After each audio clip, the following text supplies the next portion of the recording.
Hello everyone and welcome back to Beatley Tone's Beatles channel.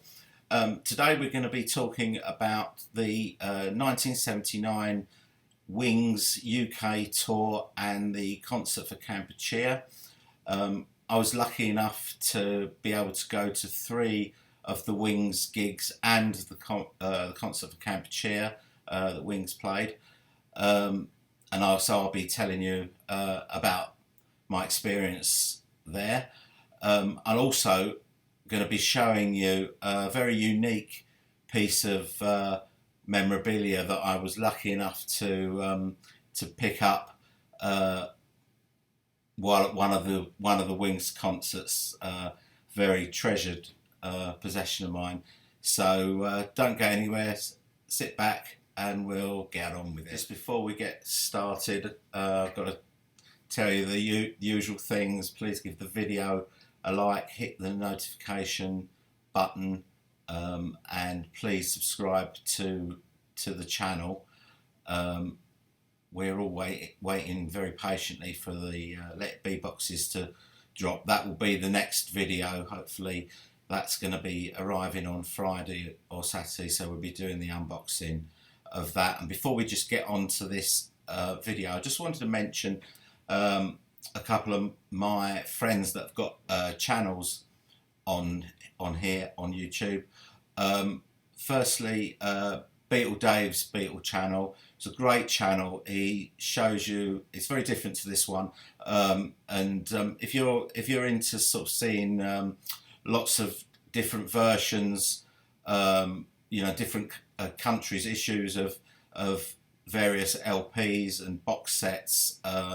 Dave is the man to go to, so give his channel a look. He shows some really great stuff and has some very nice marigold gloves as well.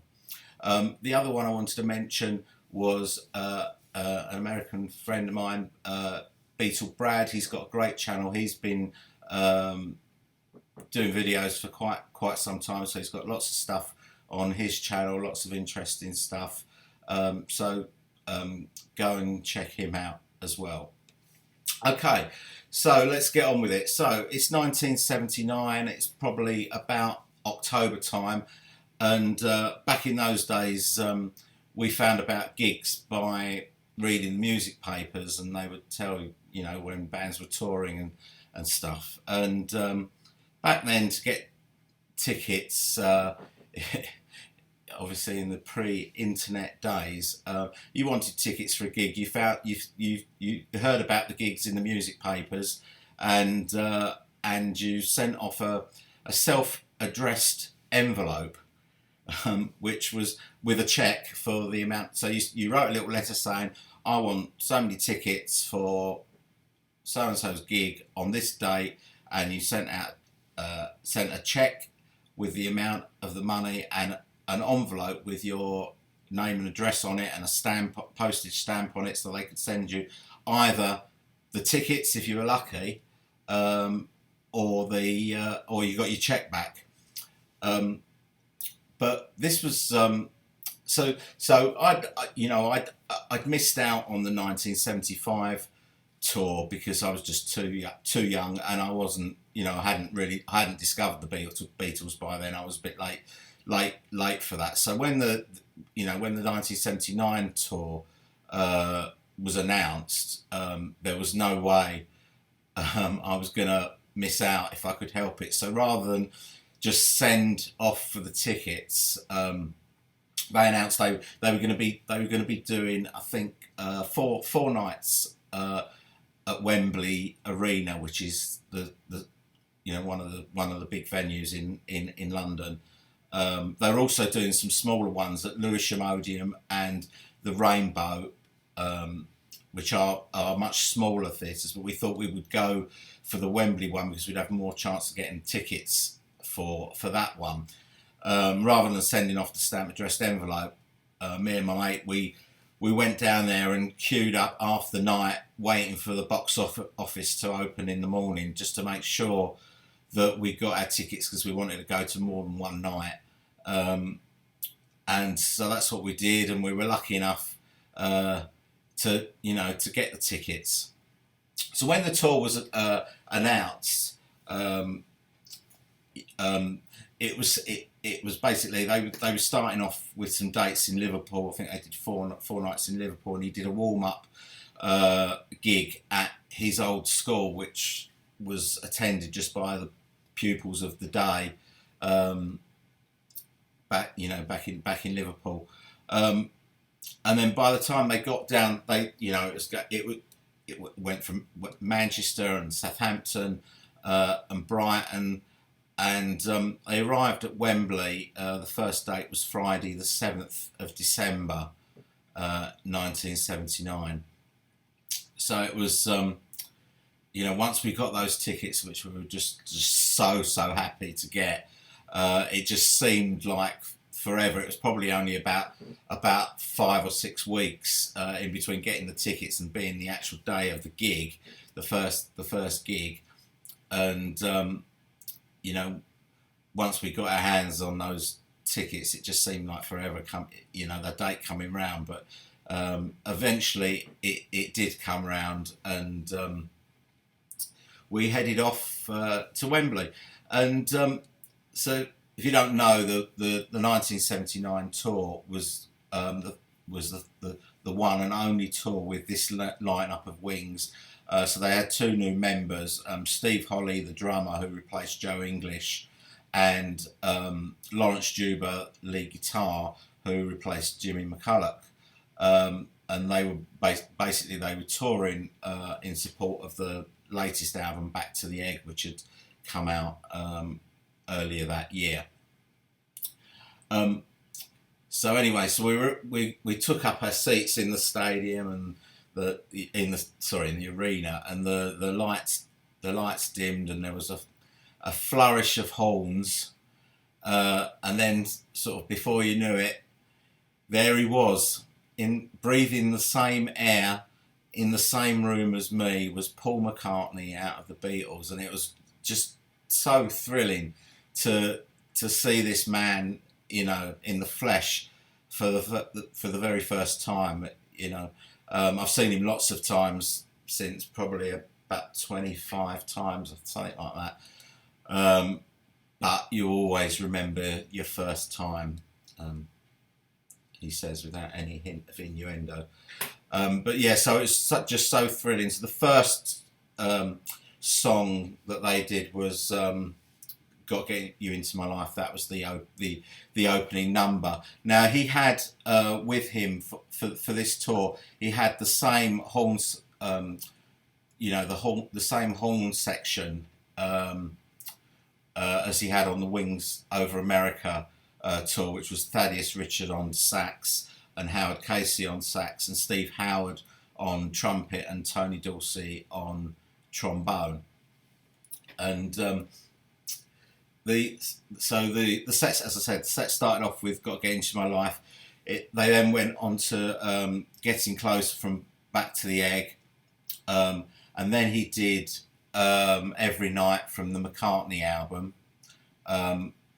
Then again and again and again, one that Denny Lane sings and wrote, from Back to the Egg, and then I've Had Enough from the London Town album. Then they did No Words from Band on the Run, Cook of the House, which obviously Linda sang from Speed of Sound, Old Siam Sir from Back to the Egg, and then Maybe I'm Amazed, which was just incredible to see him do that.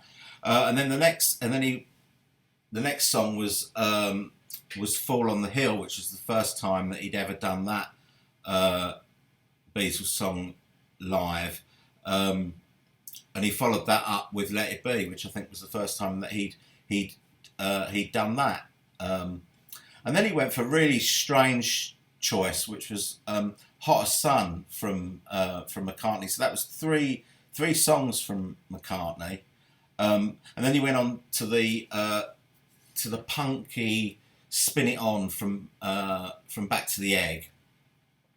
And then he did a cover of 20 Flight Rock, which he plays a lot live. Which I found that a strange choice when he's got so many of his own songs that are, you know, fantastic to do a cover. Next up was Go Now, which Denny sang, and I remember this distinctly, that just before he did Go Now, Denny did a run up and a forward roll on top of the piano. It was like a grand piano. Obviously, didn't have the lid up, but he did a forward roll on this piano and then sat down on the chair in like one sort of smooth movement. It must have taken a fair bit of time to rehearse. And then they did Wonderful Christmas Time, which was the single of the that was out at that time. And then he played Coming Up, which was a new song that Coming Up hadn't been released yet, so he played that as a new song. And then they closed the set with the last single the last hit that they'd had, which was Good Night Tonight, where he used like a rhythm box. And I remember him saying that you know, if you don't know what one of these are, they basically, you know, create lots of, you know, rhythmic sounds, and you have to treat them very carefully and, you know, control them subtly, which he followed up by starting it up by just booting it, and that was it. And then they went. That was it. They were gone. And obviously they came back for an encore, where Paul did, first of all he did Yesterday on his own, and then Mull of Kintyre, and then they finished with Band on the Run. Now this particular gig on the 7th was bootlegged, and I think it's just called Wings Over UK, I believe. We also went on the not on the 8th, because I saw Secret Affair on the 8th, but on the 9th and the 10th of December. This is the programme from the tour. So I'll show you a few bits and pieces on there. On this side is all the dates, and then a picture of Wings. Sort of a Good Night Tonight sort of promo picture, and then the pictures on this side, I think we can sort of tell by the way that they're dressed that these were taken, you know, purposely taken for the tour program, so they were probably just taken during a rehearsal or something like that. Another picture of the band there, and some text about Wings and the tour. Some more pictures there. The centerpiece, which is the sort of the tour logo.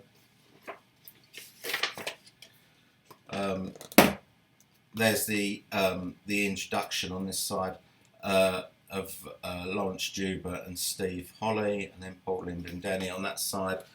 Little biographies about them. Some more pictures of them pretending to be live.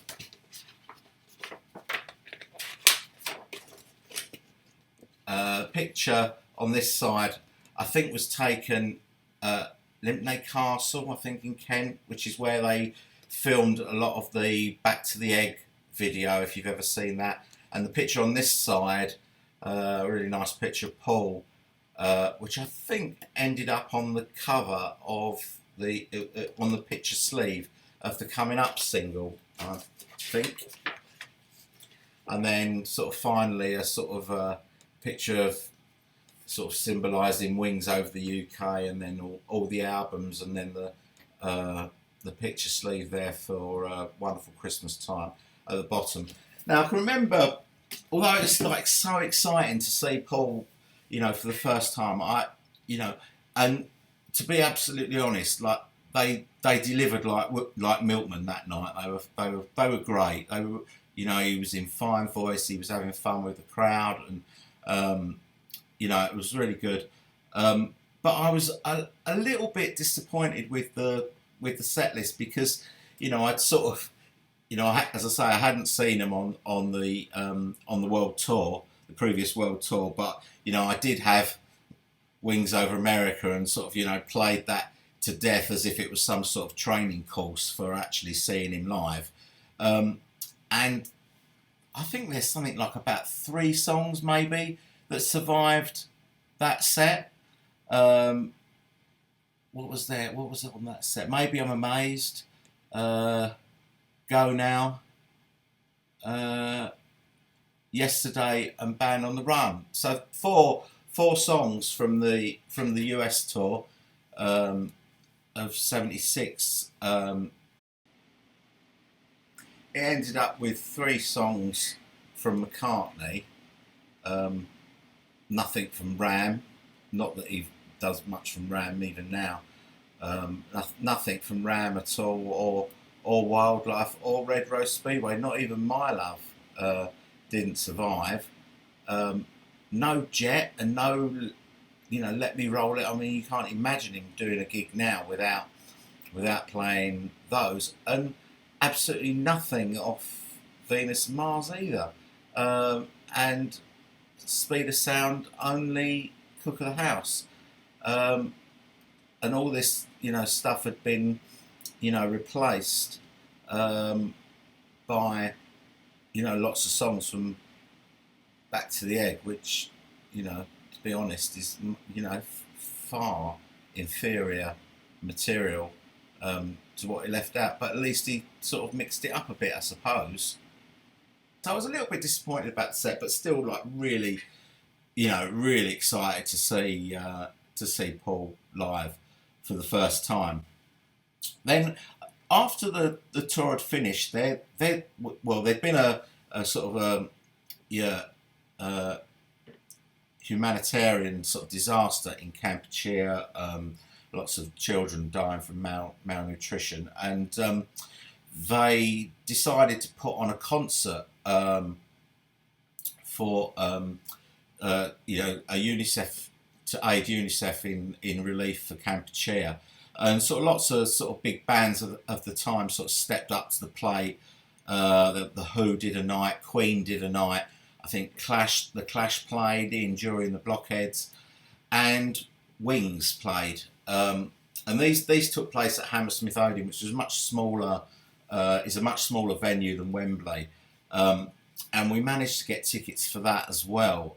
Just really, really lucky to get tickets for that. And on the bill with Wings was Dave Edmunds and Rockpile, Elvis Costello, and the Attractions. And it was compared by, he's very well known in the UK. I think he's well known in America as well. The comedian Billy Connolly, Scottish comedian.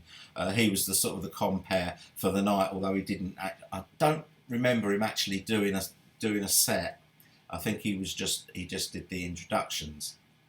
Now, the thing about this gig was that this gig took place on the 29th of December 1979, and in the build-up to this gig, there were lots of rumours that the Beatles were going to get back together again for this concert. And we know, there's been throughout the 70s there was loads of these rumours that the Beatles were going to do this show and do that show, and of course it never materialised. But it was reported in the papers, that George.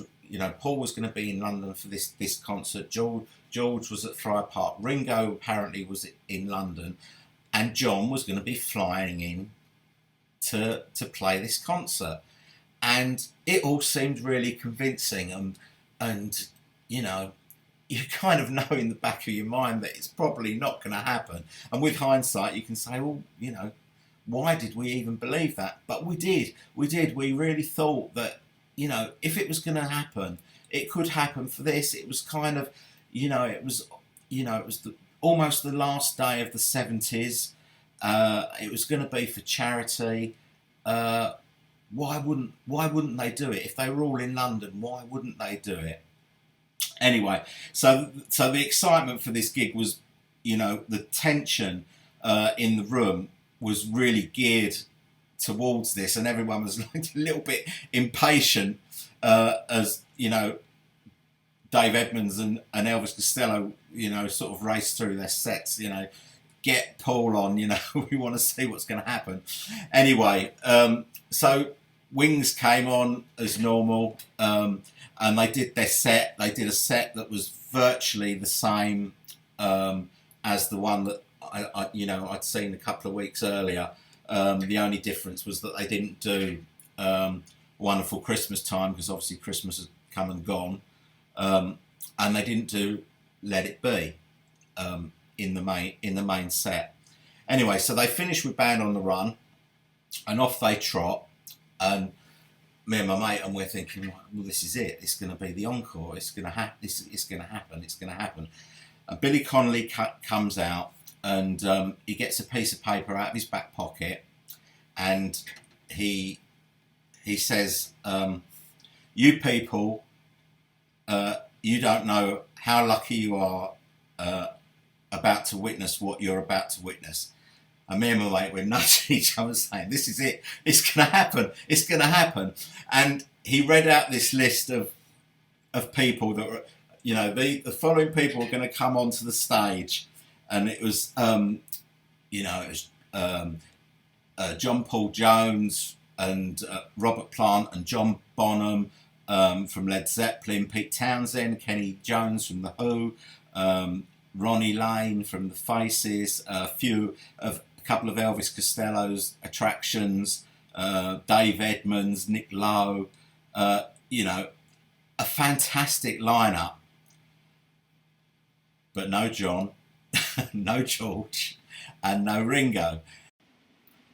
So this was the famous Rockestra, and they all came on with glittery top hats, apart from Pete Townsend, who refused to wear his top hat because he doesn't really do dressing up. He's too important for that sort of caper.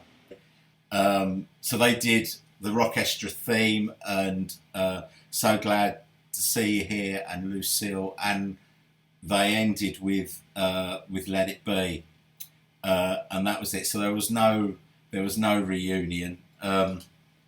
Here's the programme from the concert for Kampuchea.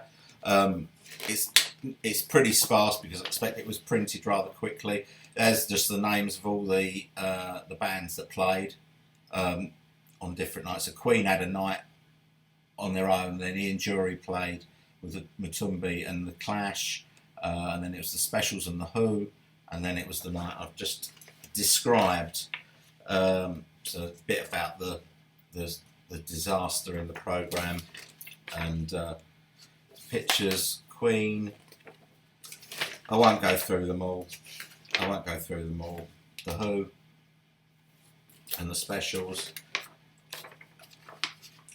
and that was the night that I went. So Elvis, Billy Connolly, and Rock Pile. And then that same picture from the Wings programme.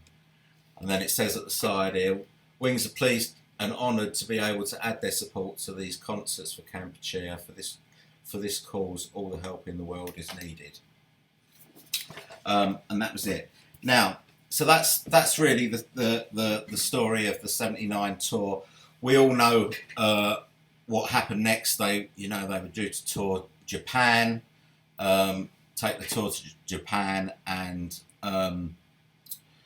obviously Paul got busted in Tokyo, and that was pretty much the end of Wings. Although I think they did reconvene, but obviously there was no Japanese tour. Paul was in prison for I think 8 days, and that was the end. That was the end of Wings. Now I said I was going to show you a bit of unique memorabilia.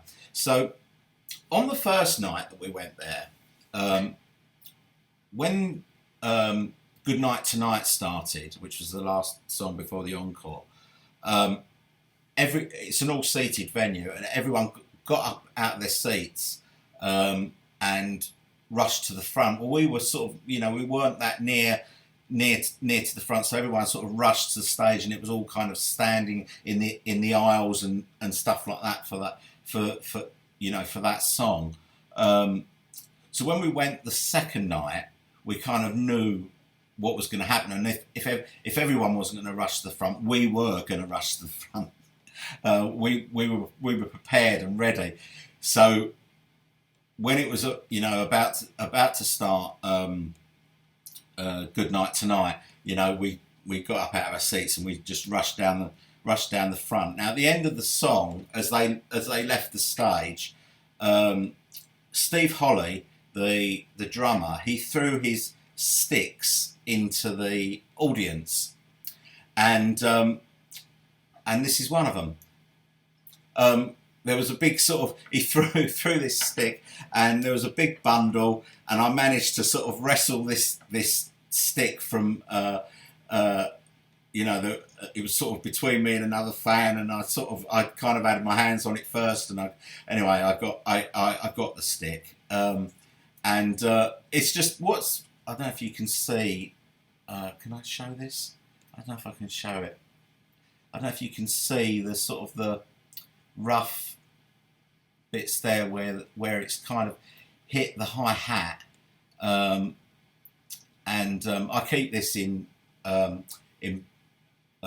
a plastic bag, so it's, you know, it's very, very precious. But what is really humbling is that this thing that I'm holding was used to keep Paul McCartney out of the Beatles in time. That's a little bit mind-blowing, I think. Anyway, that's it for today's video. Please subscribe to the channel. The little picture of me that's going to come up in a minute, if you click on that, you can subscribe, or there's a button down there. Hit the notification button so you get the next video, which is going to be the unboxing of both the LP version and the CD box sets of Let It Be. So I'll see you at the end of the week for those videos. Thanks for watching.